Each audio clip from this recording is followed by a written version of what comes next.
Guys, ഇപ്പൊ നിങ്ങൾ എന്റെ ഇൻസ്റ്റാഗ്രാം പേജ് കണ്ടിട്ട് വന്നവരായിരിക്കും കൂടുതലും വേക്കൻസി എന്തൊക്കെയാണ് എങ്ങനെയൊക്കെയാണെന്ന് അറിയാനല്ലേ. അപ്പൊ നമ്മൾ ആദ്യം പറഞ്ഞത് രണ്ട് ഹെവി ഡ്രൈവർമാരെ കാര്യമാണ്. ഹെവി ഡ്രൈവർമാരെ കാര്യം എന്ന് പറയുമ്പോഴത്തേക്ക് 20,000 രൂപയാണ് നമ്മുടെ ശമ്പളം. അതായത് 12 മണിക്കൂറാണ് ഡ്യൂട്ടി, 20,000 രൂപയാണ് ശമ്പളം. ഈ 12 മണിക്കൂർ കഴിഞ്ഞ് ഓരോ മണിക്കൂർ നമ്മൾ വണ്ടി ഓടുകയാണെങ്കിൽ ഒരു മണിക്കൂറിന് 60 രൂപ വെച്ചാണ് നമുക്ക് ഓവർ ടൈം കിട്ടുന്നത്.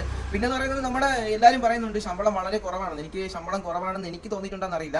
കാരണം നമ്മളിപ്പോൾ തമിഴ്നാട്ടിലൊക്കെ പോയി ലോഡ് എടുത്ത് വരുമ്പോൾ ഒരു ദിവസം ഒരു ട്രിപ്പ് എടുത്തിട്ട് വരുമ്പോഴത്തേക്ക് 900 രൂപ ശമ്പളമുള്ളൂ. അത്രയും കിലോമീറ്റർ പോയിട്ട് വരുമ്പോഴത്തേക്കാണ് അത്ര രൂപ 1000 രൂപയ്ക്ക് കിട്ടാറുള്ളൂ. പക്ഷെ ഇത് അങ്ങനെയല്ല. നമ്മുടെ കമ്പനിയിൽ എന്ന് പറയുന്നത് ഓട്ടം കൂടുതലാണെന്ന് വെച്ച് കഴിഞ്ഞാൽ പകൽ സമയങ്ങളിൽ ഓട്ടം കുറവാണ്, രാത്രിയിലാണ് നമ്മുടെ കൂടുതലും ഓട്ടം നടക്കുന്നത്. അപ്പൊ അതിന് വേണ്ടിയാണ് രണ്ട് നമുക്ക് ഹെവി ഡ്രൈവർമാരെ, അതും 3 വർഷം നിങ്ങളുടെ ലൈസൻസ് കഴിഞ്ഞിരിക്കണം, 3 വർഷം ലൈസൻസ് എടുത്തിട്ടായിരിക്കണം. അടുത്തെന്ന് പറയുന്നത് നമ്മുടെ ഹൈഡ്ര ഓപ്പറേറ്റർമാരാണ്. ഹൈഡ്ര ഓപ്പറേറ്റർമാർക്ക് 22,000 രൂപയാണ് ശമ്പളം. അതുപോലെ തന്നെ 12 മണിക്കൂറാണ് ഡ്യൂട്ടി. ഈ 12 മണിക്കൂർ ഡ്യൂട്ടി എന്ന് പറയുമ്പോഴത്തേക്ക് ഹൈഡ്ര ഓപ്പറേറ്റർമാർക്ക് വലിയ പണിയൊന്നും ഇല്ല.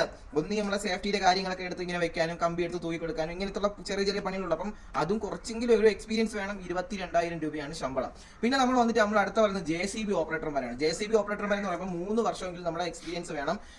അതിൽ നമ്മുടെ 20,000 രൂപയാണ്, 22,000 രൂപ വരെ നമുക്ക് ശമ്പളം കൊടുക്കാൻ പറ്റും. പക്ഷേ 12 മണിക്കൂറാണ് ഡ്യൂട്ടി, വേറെ അലവൻസും വേറെ കാര്യങ്ങളൊന്നുമില്ല, ബാറ്റ അങ്ങനെ ഒന്നുമില്ല. 22,000 രൂപ മാത്രമേ അതിന്റെ ശമ്പളമുള്ളൂ. പിന്നെ നമ്മൾ പറഞ്ഞതെന്ന് പറഞ്ഞാൽ ബോസിന്റെ എന്ന് പറയുമ്പോൾ നമ്മുടെ സേഫ്റ്റി ഡിപ്പാർട്ട്മെന്റിലേക്ക് 10 വരെ പഠിച്ച ഹിന്ദി അറിയാവുന്ന ഒരാളെയാണ് നമുക്ക് ആവശ്യമെന്ന് പറഞ്ഞിരുന്നത്.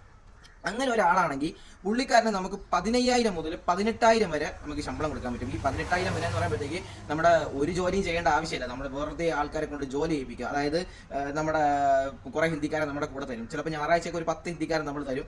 ഞായറാഴ്ച നിങ്ങൾക്ക് ഡ്യൂട്ടി വേണമെങ്കിൽ ചെയ്യാം, വേണ്ടെങ്കിൽ ചെയ്യേണ്ട. പക്ഷേ ഡ്യൂട്ടി ചെയ്ത് കഴിഞ്ഞാൽ ചിലപ്പോൾ ഓവർ ടൈം കിട്ടും. അപ്പൊ അങ്ങനെയുള്ള ആൾക്കാരെയും കൊണ്ട് ഇങ്ങനെ 10 വരെ കൊണ്ടുപോയിട്ട് നിങ്ങൾ ചെയ്യിപ്പിക്കുക. ജോലി ചെയ്യിപ്പിക്കലാണ് നിങ്ങളുടെ പണി. ബോസിന്റെ പണി എന്ന് പറയുന്നത് അതാണ്. വേറെ ഒരു പണിയും ചെയ്യേണ്ട. കണ്ടാൽ കുറച്ചെങ്കിലും ഒരു തടിയൊക്കെ വേണം, ആൾക്കാരെ കൊണ്ട് ചെയ്യിപ്പിക്കാനുള്ള ഒരു ഗത്തൊക്കെ വേണം. അങ്ങനെ ഒരു ആളാണെങ്കിൽ നിങ്ങൾക്ക് ഉറപ്പായിട്ട് നിങ്ങൾക്ക് എന്നെ വിളിക്കാം. അപ്പൊ എന്റെ നമ്പർ 80 78 36 37 78. അപ്പൊ ഈ നമ്പറിലുള്ള ആൾക്കാർ എന്റെ ഈ കാര്യങ്ങളൊക്കെ ഓക്കെയാണ്. 15,000 എന്ന് പറഞ്ഞാൽ നിങ്ങളുടെ ഫിക്സ് ശമ്പളമാണ്. ഈ 3,000 രൂപ ചിലപ്പോൾ നിങ്ങൾക്ക് അലവൻസ് തന്നെ ആയിരിക്കും, നിങ്ങൾക്ക് ഫുഡ് കഴിക്കാനും കാര്യങ്ങളൊക്കെ. അപ്പൊ നമ്മുടെ ട്രിവാൻഡ്രത്ത് നിന്ന് ആളെ വേണമെന്ന് വെച്ച് കഴിഞ്ഞാൽ നമുക്ക് അറിയത്തില്ല. ട്രിവാൻഡ്രത്ത് നിന്ന് വരുന്ന ആൾക്കാരൊക്കെ നമ്മൾ വന്നിട്ട് വീടെടുത്താകൊണ്ട് തന്നെ അങ്ങ് വലിയ പോയി. അപ്പൊ അതുകൊണ്ട് തിരുവനന്തപുരത്ത് അല്ല നമ്മൾ നോക്കണം, കൊല്ലം സൈഡിലോട്ട് അങ്ങോട്ട് ആ സൈഡിലോട്ടാണ് നമ്മൾ നോക്കണം.